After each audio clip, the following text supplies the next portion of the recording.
Additionally, we can texture paint the high poly sculpt in the paint workspace with the very same tools we would use on a low polygon paint object. The difference is you're painting on the vertices of the model rather than UVs. I need to hide this paint object first. To do that, I need to go to the Paint Objects panel and click the visibility icon. I'll go to the View menu and I'm going to check Show Voxels in Paint Workspace. Now I'm seeing the voxel object. If I want, I can texture paint now on top of the PBR shader. So let's say maybe I want his eyes to be a stone texture. I can pick some type of a stonework material. You can see a preview, reset.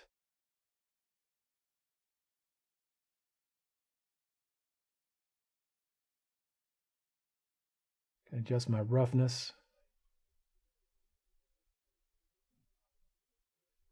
And if I only want to paint with color, I can do that by disabling these other channel options. I can disable depth and glossiness and only see color.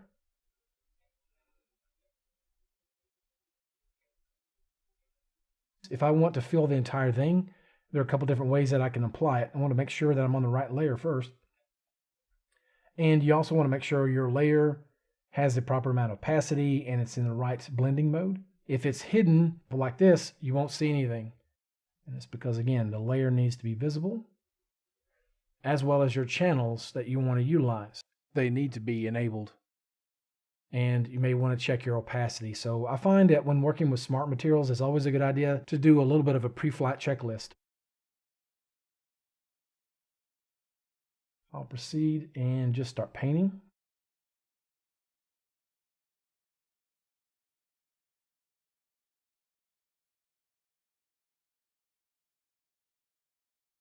Going back to the point about filling an entire object, I can always right-click on the smart material and choose to fill the entire layer. Also, you can use the fill tool and just click on the object.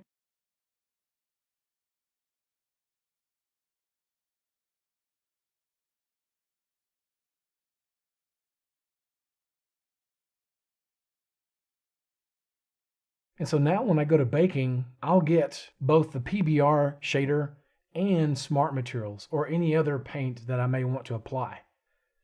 So let me get out of this smart material and I'll paint with white, and let's turn our metalness up.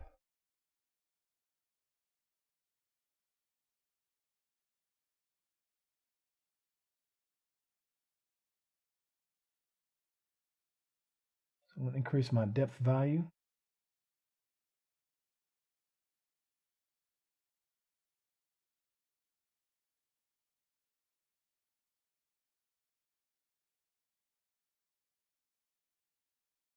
I'll choose something like that. Maybe a stamp.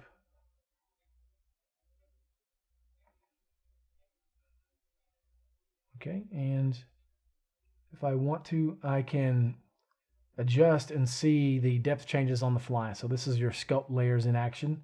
It works on your paint objects exactly the same way. So there is a lot of consistency there. You just need to name the voxel layers that you're painting with. If you have a paint object and a voxel object in the same scene and both have layers with some paint on it, it's always a good idea to name those differently. So for example, vox as a prefix, test. And if you're using just a sculpt layer, you might also add an SL prefix or suffix, something like that. That's easy to identify here. And I can just clear that layer by hitting the delete key. Whatever channels are enabled, if I have any information on those channels, it will clear them from that layer. So as you can see, it's very versatile. It allows you to do your texture work while you're sculpting at the same time with the same brush stroke, whether you're working on a low polygon paint object or a high polygon sculpt object.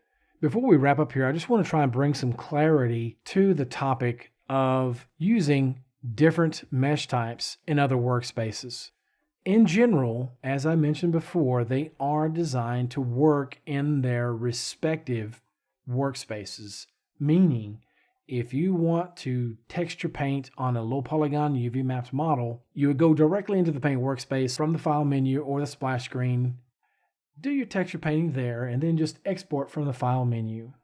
If you want to sculpt on a low polygon model that you created in another application, you would import that into the sculpt workspace. But as I mentioned previously, if you want to use that low polygon mesh as your baking target, you would want to import it here into the Retopo workspace, and then bring a copy of that into the sculpt workspace through the geometry menu, Retopo mesh to sculpt mesh. From there, once you have done all your sculpting, you will be ready to do your baking from the bake menu. In the process, it's going to send a copy of this Retopo mesh to the paint workspace to where it will then be a paint object.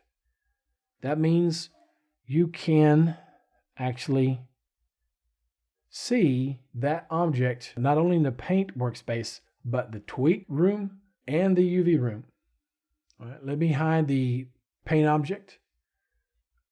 I can see my sculpt object here, but not in the UV room or the tweak room, because as I mentioned earlier in the previous video, that the UV and the tweak room are companion workspaces for paint objects.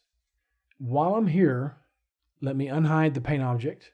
You can make gradient selections or just standard selections with this menu here, or you can use some basic sculpting tools to make edits to your low polygon paint object. And that's about all you can do. If you want to do advanced sculpting, you want to send a copy to the sculpt workspace. Okay. And as I mentioned previously, if you want to edit your UVs on a Retopo mesh, you already have UVs here. As of this recording, the UV workspace is only designed for paint objects, and that is it. The render workspace is for rendering anything that's visible. You can render a sculpt object and a paint object simultaneously. You can also check here to show Retopo mesh, but make sure to check out the video that goes into this in more detail. And that's going to wrap this one up. Thank you for watching. We'll see you next time.